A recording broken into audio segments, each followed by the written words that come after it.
Jadi tanah di Indonesia total jumlahnya 120 juta hektar. Dari 120 juta hektar, 190 juta hektar, 120 jutanya berupa hutan. Yang 70 juta ini namanya APL. Nah ini di bawah kekuasaan saya ini. Dari 70 juta itu 46%-nya dikuasai oleh 3.600 perusahaan. Yang 3.600 perusahaan ini kalau kita deteksi hanya dimiliki oleh 60 keluarga di Indonesia. Yang disebut dengan oligarki ya ini. 60 keluarga menguasai 46% total tanah di Indonesia. Tanah APL, non hutan. Ada satu keluarga yang saya tahu keluarga itu setiap muktamar NU juga ikut membantu. Ya kan? Muktamar PKB juga pasti juga membantu. Muktamar Golkar apalagi. Keluarga itu sampai mempunyai 1,8 juta hektar. Satu keluarga. Khususnya saya dipanggil khusus, ini diminta oleh Presiden, dikasih perintah jelas, tolong tata ulang. Nah ini kadang-kadang pandainya beberapa birokrat kita, aset disembunyikan. Saya minta menteri-menteri kaji, menteri-menteri yang punya aset banyak, ini aset disembunyikan, nggak tahu nanti lama-lama udah ganti 3 kali menteri, 4 kali menteri, 3 kali presiden, bisa diapakan. Banyak aset negara itu hilang, nggak jelas. Saudara-saudara, negara-negara yang kuat, tanah itu pasal 33, bumi dan air dan semua kekayaan yang terkandung di dalamnya dikuasai negara. Selama sekian puluh tahun, Senayan nggak jelas. Yang ini dikuasai ini, yang itu dikuasai itu, ya kan? Kemudian kita lupa, selain Senayan adalah sekitar 200 hektar, kurang lebih ya, Menteri BUMN, benar, Menseknek. Ternyata ada lagi, Kemayoran itu 400 hektar lebih, Menseknek. Kok ketawa-ketawa lagi? 400 hektar lebih, berarti ya mungkin 40 miliar dolar itu, ya kan? Nanti itu pun akan kita serahkan dikelola oleh Danantara. Berarti sudah mungkin 1040 triliun. Belum lagi kita cek aset-aset yang ada di seluruh Indonesia. Pak Nusron ada? Nanti saudara teliti ya. Luar biasa kaya kita. Cek semua konsesi-konsesi HGO, HGB yang sudah jatuh tempo,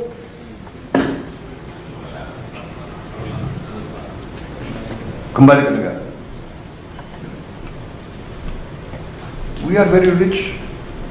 Sekarang saya gagah kemana-mana tuh, Indonesia punya sovereign wealth fund.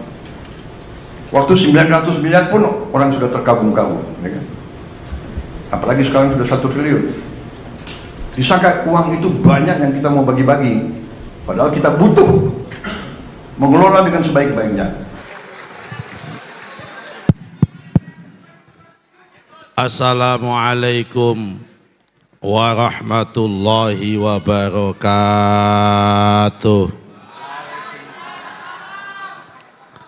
Bismillahirrahmanirrahim. Bismillahi masyaallah. La yasuqul khaira illallah. Bismillahi masyaallah. La yasrifus su'a illallah. Bismillahi masyaallah, ma kana min nikmatin faminallah. Bismillahi masyaallah, la haula wala quwata illa billah. Allahumma salli wa sallim ala sayyidina Muhammadinil Fatih lima ukhliqa wal khatimi lima sabaqa nasiril haqqi bil haqqi wal hadi ila siratikal mustaqim wa ala alihi wa ashabihi ala qadri miqdarihil azim, amma ba'du. Yang kami hormati para alim ulama, para senior PMII, wabil khusus yang sudah menjadi profesor beneran. Ada profesor banyak di sini. Ada tadi profesor Maskuri Abdillah. Ada profesor Asrarun Ni'am. Kalau saya ini ada profesor Komarudin Amin. Ada profesor Nasaruddin Umar. Kalau saya ini profesor Protolan GP Ansor. Para senior, Pak, Bapak semua saya nggak sebut satu persatu. Waktunya nggak cukup, semua nggak bisa kami sebut satu-satu. Terima kasih atas pertemuan pada malam hari ini. Ini pertemuan yang sangat baik. La khaira kasirim min najwahum illa aman amara bisodaqatin au ma'rufin au islahu bainan nasi. Ini bagian dari islahu bainan nasi yang mengumpulkan orang-orang yang lama tidak bertemu. Saya sungguh rindu kumpul di komunitas NU, kumpul di komunitas PMII, yang suasananya itu suasana guyup, tidak ada suasana kompetisi. Dulu kita kumpul di muktamar bisa ketemu teman-teman, tapi muktamar suasananya suasana kompetisi. Kalau pilkada sudah pasti di antara kita nggak bisa satu, ada suasana kompetisi. Pilpres apalagi. Saya sama Pak Janjil nggak pernah ketemu. Kadang-kadang saling saut bersaut begitu. Tapi alhamdulillah lewat forum IKPMI ini kita bangun suasana yang tidak ada kompetisi di sini. Kita jadikan forum IKPMI ini forum rehat politik. Di sini saatnya kita wal tandur nafsum ma qaddamat ligot. Yang kita pikirkan hanya dua. Pertama, membantu adik-adik. Yang kedua, menolong teman-teman. Itu aja, membantu adik-adik dan menolong teman-teman. Karena itu kami sadar kita ini beragam dan kita multikultural.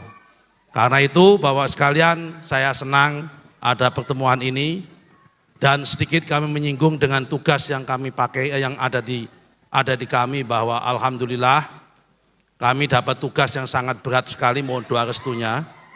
Karena saking beratnya tugas kami itu, saya baru tahu kenapa tugas Menteri Agraria kok berat. Karena saya kemarin waktu Lebaran, saya silaturahmi ke Gus Koyum, Kiai Haji Abdul Qoyum Mansur, seorang ulama karismatik yang sangat alim di Lasem, Rembang. Kata Gus Koyum, saya mengutip beliau, di dalam Al-Quran itu ada 6.666 ayat. Yang bicara soal tanah ada 483. 483 ayat yang bicara tentang Al-Quran.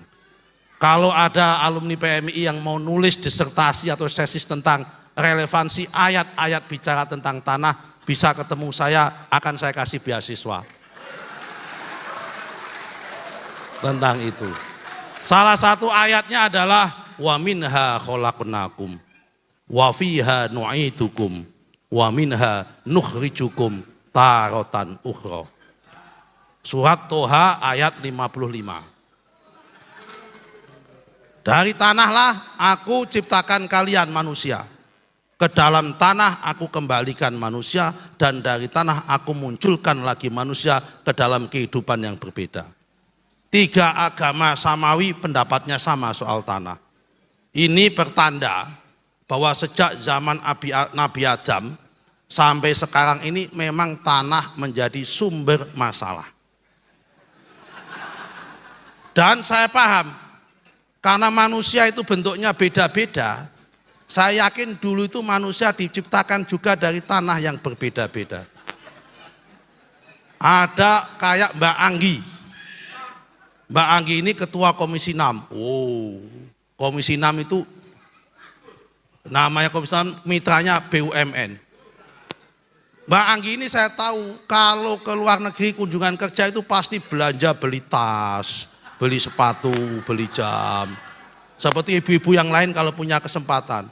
Saya yakin beliau ini dulu lahirnya terbuat dari tanah pasar. Karena hobinya belanja terus-menerus. Tapi ada orang seperti Pak Ndin, Pak Mukoam, Pak Darto yang hobinya itu konflik terus begitu. Ya kan? Ini jangan-jangan dulu terbuat dari tanah sengketa itu.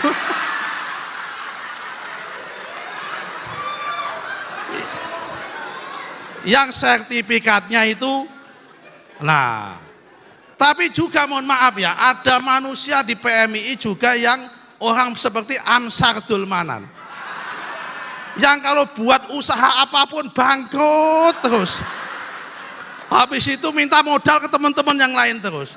Saya yakin dulu ini terbuat dari tanah kuburan ini.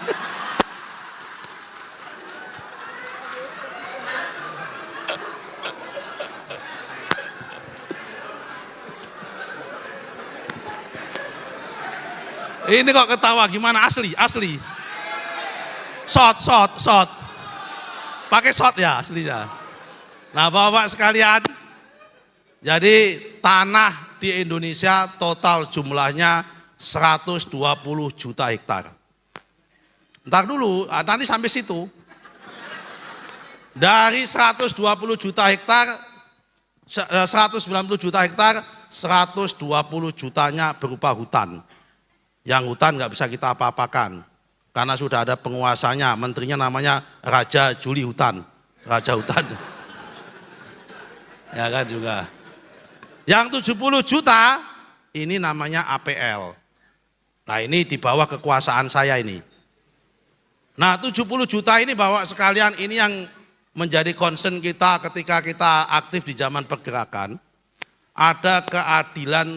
Ada ketidakadilan struktural negara pada masa lampau dalam melakukan redistribusi tanah-tanah negara dalam bentuk hak guna usaha maupun dalam bentuk hak guna bangunan.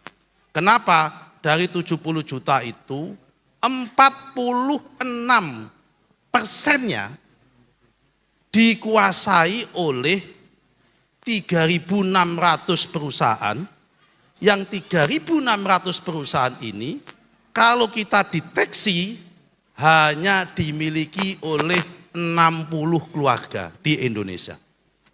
Ini yang oleh teman-teman aktivis PMI itu ketika di demo yang disebut dengan oligarki ya ini.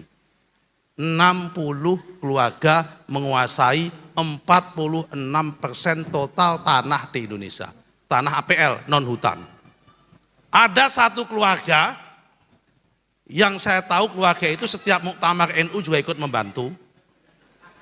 Ya kan? Muktamar PKB juga pasti juga membantu. Muktamar Golkar apalagi. Keluarga itu sampai mempunyai 1,8 juta hektar. Satu keluarga. Ini yang disebut dengan ketidakadilan struktural di Indonesia. Saya sama Pak Nasaruddin Umar sama Pak Juri Mas Amin ada dalam kabinet, khususnya saya dipanggil khusus ketika jadi ini, Menteri Agraria ini diminta oleh Presiden, dikasih perintah jelas, tolong tata ulang redistribusi tanah negara ini dalam bentuk hak guna usaha dan hak guna bangunan dengan mengedepankan prinsip. Pertama adalah prinsip keadilan, prinsip kedua adalah pemerataan, Dan prinsip ketiga adalah prinsip kesinambungan ekonomi. Terhadap perintah ini kami terjemahkan. Yang kesinambungan ekonomi berarti yang sudah ada jangan dimatikan. Terhadap pemerataan dan keadilan ekonomi, yang sudah ada tapi kecil kasih kesempatan yang lain supaya tumbuh. Yang belum ada, belum punya seperti wajah-wajah alumni PMI ini, tolong kasih kesempatan tapi dengan catatan harus lebih produktif daripada pemain-pemain sebelumnya. Karena itu konsep diklat masuk dalam konsep di sini. Ya kan, dalam skema bagian dari prinsip keadilan dan prinsip pemerataan di sini. Karena itu kami mengundang. Kami sudah keliling ke semua ormas, NU sudah, Muhammadiyah sudah, Persis sudah, PUI sudah, Al Khairat sudah, tadi pagi saya ke Nahdlatul Wathon. Kami memang sedang mengundang para pengusaha-pengusaha, terutama tanda petik yang pribumi, pengusaha-pengusaha pribumi muslim, tanpa bermaksud untuk diskriminasi, karena memang ini yang harus kita afirmasi, untuk yuk kita sama-sama manfaatkan tanah-tanah negara yang masih kosong, yang belum didaya gunakan, kita tanami supaya menjadikan usaha-usaha yang produktif, dengan catatan dilakukan dengan usaha langsung, tidak boleh menjadi bimantara. Karena saya yakin kelakuan orang-orang NU dan kelakuan alumni PMI mayoritas itu hobinya menjadi bimantara. Bimantara itu bisnis, makelar, dan perantara. Sudah saatnya harus menjadi pelaku langsung, tidak boleh menjadi bimantara. Nah, kalau ada ingin tertarik menjadi pelaku langsung, silakan ketemu saya. Tapi kalau dengan membawa jadi bimantara, mohon maaf, saya tidak membuka untuk bimantara. Kenapa? Karena saya lebih ahli di bidang bimantara daripada bapak-bapak sekalian. Itu maksudnya masalahnya. Paham Pak Jujun? Ini saya lakukan terjemahan ini semangatnya sama dengan semangat pergerakan sesuai dengan perintahnya Profesor Nasaruddin Umar. Ma'afa Allahu ala rasuli min ahlil qura walillahi wali rasulihi walidil qurba wal yatama wal masakin wa bani sabil kaila yakuna dulatam bainal aghniyai. Supaya apa? Supaya uang itu tidak beredar di kalangan orang kaya itu saja. Kalau bahasanya almarhum Isa Muhsin, jangan sampai alumni PMI habislah sudah masa yang suram, suram lagi. Nah, bahasanya almarhum Isa Muhsin. Sudah saatnya kita harus mengakhiri mata rantai ini dan sudah saatnya. Sekali lagi, sekian, terima kasih. Selamat kepada Pak Fathan Subhi, senior saya. Ini tak kasih tahu, ini rahasia. Saya dulu ikut Mapaba pertama kali di Gedung Graha Wisata Ragunan, ya kan, bersama Pak Fathan Subhi. Nah, waktu itu Pak Fathan ketua PMI cabang Jakarta. Dulu ada trio masketir. Di itu namanya Fathan Subhi. Yang kedua namanya Sodik Nur. Mana Sodik? Gak ada Sodik. Yang kedua namanya Munib. Munibnya mana? Gak ada. Yang satu lagi yang selalu mendampingi setia sampai sekarang, Saipul Gajah. Nah, ini orangnya. Ini dulu zaman ketua cabang, zaman pertama kali saya ikut PMI di Graha Wisata. Niatnya sederhana, ikut Mapaba dulu. Karena saya waktu itu di Depok gak ada PMI. Niatnya cari makan siang gratis. Ketemunya di situ. Ya, terima kasih Mas Fatkan, selamat. Ayo kita sama-sama kita kolaborasi. Tidak usah berpolitik, tempatnya sudah ada masing-masing. Ya kan? Jangan berekspektasi saya di sini bisa ngatur Pak Cucun, nggak bisa. Sudah punya ADART masing-masing. Pak Patkan jangan punya ekspektasi bisa ngatur amin sama saya, nggak bisa juga. Ya kan, sudah punya adik-adiknya masing-masing. Ya kan? Masing-masing sudah punya tempat, sudah punya rumah. Di sini tempat kita rendezvous. Di sini tempat kita melakukan kerja bersama, rehat politik untuk kembali lagi, saya ulangi lagi, membantu adik-adik dan menolong teman-teman. Terima kasih. Assalamualaikum warahmatullahi wabarakatuh.